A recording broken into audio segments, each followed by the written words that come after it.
Hello student, welcome to this video. इस वीडियो में हम देखने वाले हैं कक्षा 9वीं क्षितिज भाग 1 हिंदी की पाठ्य पुस्तक है NCERT की। तो इसमें फर्स्ट चैप्टर है आपका पार्ट 1 है, दो बैलों की कथा, जैसे लिखा है मुंशी प्रेमचंद ने।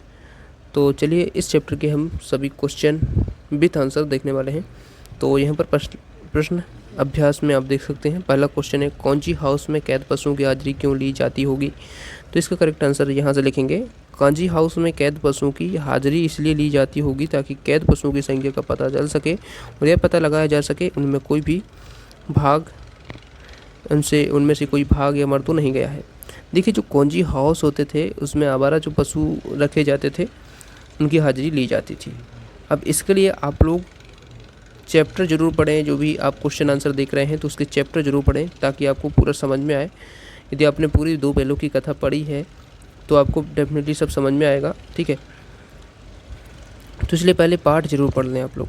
अगला क्वेश्चन देखिए, छोटी बच्ची को बैलों के प्रति प्रेम क्यों उमड़ आया? तो इसका आंसर लिखेंगे यहाँ पर, लड़की की माँ मर चुकी थी, सौतेली माँ उसे मारती रहती थी, इसलिए बैलों से उस छोटी बच्ची की आत्मीयता हो गई थी। लड़की और दोनों बैल भी प्यार के भूखे थे और एक दूसरे का कष्ट समझ सकते थे।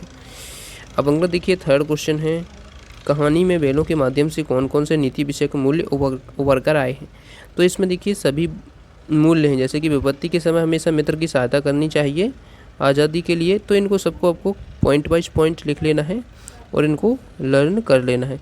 यदि आप चाहें इसका PDF भी ले सकते हैं। PDF के लिए डिस्क्रिप्शन चेक कीजिए, वहाँ पर लिंक मिल जाएगा, उससे आप PDF भी ले सकते हैं, ठीक है। तो फर्स्ट पॉइंट इसमें हो जाएगा कि मित्र की सहायता करनी चाहिए, आज़ादी के लिए हमेशा सजग और संघर्षशील रहना चाहिए, आज़ादी पाने के लिए मनुष्य को बड़े से बड़ा कष्ट उठाने को तैयार रहना चाहिए, अपने समुदाय के लिए अपने हितों का त्याग करने के लिए तैयार रहना चाहिए।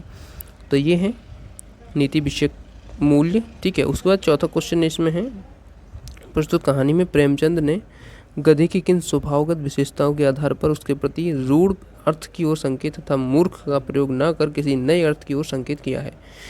तो इस कहानी में लेखक ने गधे की सरलता और सहनशीलता की ओर संकेत किया है, ठीक है। ध्यान कीजिए, हमारा गधे को स्वभाव के कारण मूर्खता का प्रयास समझा जाता है।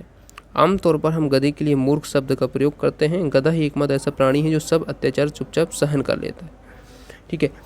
तो इस जो गधा है उसके लिए उन्होंने क्या यहाँ पर सहनशीलता और सरलता उसके गुणों को दिखाया है मुंशी प्रेमचंद ने।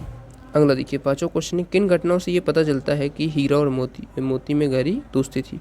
हीरा और मोती कौन थे? हीरा और मोती दो बैल थे, ठीक है।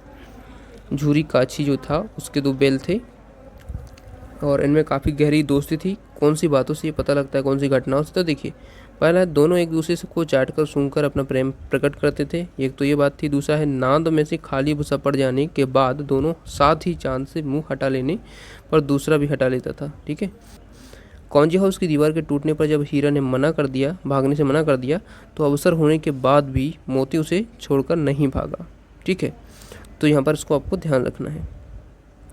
छठा क्वेश्चन देखिए, लेकिन औरत जात पर सींग चलाना मना है, यह भूल जाते हो हीरा के इस कथन के माध्यम से स्त्री के प्रति प्रेमचंद के दृष्टिकोण को स्पष्ट कीजिए।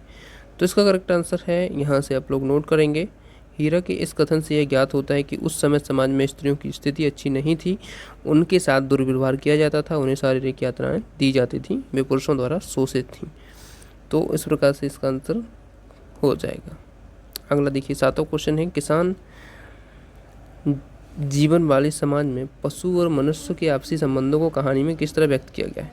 कहानी में किसान जीवन में मनुष्य और पशु के आपसी संबंधों को आत्मीयता और सहानुभूति से पूर्ण दिखाया गया है। किसान अपने पशुओं को अपने परिवार का सदस्य समझते हैं, उनको दंड नहीं बल्कि प्रेम से शासित करते हैं। झूरी का अपने बैलों के प्रति व्यवहार इसका प्रमाण है, ठीक है। अगला देखिए, आठवां क्वेश्चन है यहाँ पर, इतना तो हो ही गया कि 9-10 प्राणियों की जान बच गई, वे सब तो आशीर्वाद देंगे। मोती के इस कथन के आलोक में उसकी विशेषताएं बताइए। तो जो मोती बैल था, ठीक है, हीरा और मोती दो बैल थे ना, तो उसमें जो मोती था उसने ये कहा, ठीक है। तो उसके संबंध में आपको उसकी विशेषताएं देखिए। इसकी विशेषता फर्स्ट है, वह आशावादी है क्योंकि उसे अभी भी यह विश्वास है कि वह इस कैद से मुक्त हो सकता था। दूसरा, वह स्वार्थी नहीं है, स्वयं भागने के बजाय उसने अन्य सभी जानवरों को सबसे पहले भागने का मौका दिया। तो इस प्रकार से ये इसका आंसर हो जाएगा। 9वां क्वेश्चन है, आशा स्पष्ट करना है इसमें। तो का है जिसका आपको आशा स्पष्ट करना है। का नंबर पे है, अवश्य ही उसने कोई ऐसी गुप्त शक्ति, अवश्य ही उनमें ऐसी कोई गुप्त शक्ति थी जिससे जीवों में श्रेष्ठता का दावा करने वाला मनुष्य वंचित है। तो देखिए, हीरा और मोती बिना कोई वचन कहे एक दूसरे के मन की बात समझ जाते थे, प्रायः भी एक दूसरे से स्नेह की बात सोचते थे। यद्यपि मनुष्य स्वयं को सब प्राणियों से श्रेष्ठ मानता है, किंतु उनमें भी ये शक्ति ना होगी। ठीक है, वो एक दूसरे के मन के भाव समझ जाते थे। अब देखिए, खा नंबर पे है, 9वां क्वेश्चन जो है उसमें क्वेश्चन है, उस एक रोटी से उनकी भूख तो क्या शांत होगी, पर दोनों के हृदय को मानो भोजन मिल गया। तो देखिए, जो छोटी बच्ची थी वो बैलों को रोटी खिलाया करती थी। ठीक है, तो उसी संबंध में ये वाक्य है, तो इसका यहाँ पर लिखेंगे, यहाँ मनुष्य तथा पशुओं के आत्मीय संबंधों को व्यक्त किया गया है। दिन भर भूखे रहने के बाद भी उस छोटी सी लड़की द्वारा दिए गए रोटी से उनकी भूख तो नहीं मिटती, परंतु उसे खाकर उनका हृदय जरूर तृप्त हो जाता है। किसी भी जानवर को हम रोटी देते हैं तो उससे भले ही उसकी भूख ना मिटे, लेकिन उसका जो हृदय है, ठीक है, वो तृप्त हो जाता है और वो इसको प्रेम मानता है मनुष्यों का। ठीक है, तो इसके संबंध में ये वाक्य था। 10वां क्वेश्चन देखिए, गया था वो झूरी का साला था। ठीक है, झूरी के साला का नाम क्या था, गया था। तो उसका ये इसमें देख सकते हैं, गया ने हीरा मोती को दोनों बार सूखा भूसा खाने के लिए क्यों दिया। तो इसमें 4 ऑप्शन हैं, जिसमें सही उत्तर है इसमें गा वाला है। वह हीरा मोती के व्यवहार से दुखी था, इसलिए उसने सूखा भूसा दिया। तो इस प्रकार से इसका करेक्ट आंसर आप गा वाला कर लेंगे। किताब में आप बाकी के ऑप्शंस भी देख सकते हैं। तो इस प्रकार से हमारा पूरा चैप्टर हुआ। ठीक है, क्लास 9th का चैप्टर नंबर 1 है हिंदी का। यदि आप लोग और भी चैप्टर्स के इसी प्रकार से क्वेश्चन आंसर चाहते हैं तो आप लोग एक बार कमेंट कर देना। साथ ही आप लोग चैनल प्लेलिस्ट पे जाके सभी चैप्टर्स के वीडियोस भी देख सकते हैं, अवेलेबल होते जाते हैं। और यदि PDF चाहिए तो डिस्क्रिप्शन को चेक कर लीजिए। साथ ही टेलीग्राम चैनल को, इंस्टाग्राम पर फॉलो करना मत भूलिए। चलिए, मिलते हैं नेक्स्ट वीडियो में। Thanks for watching.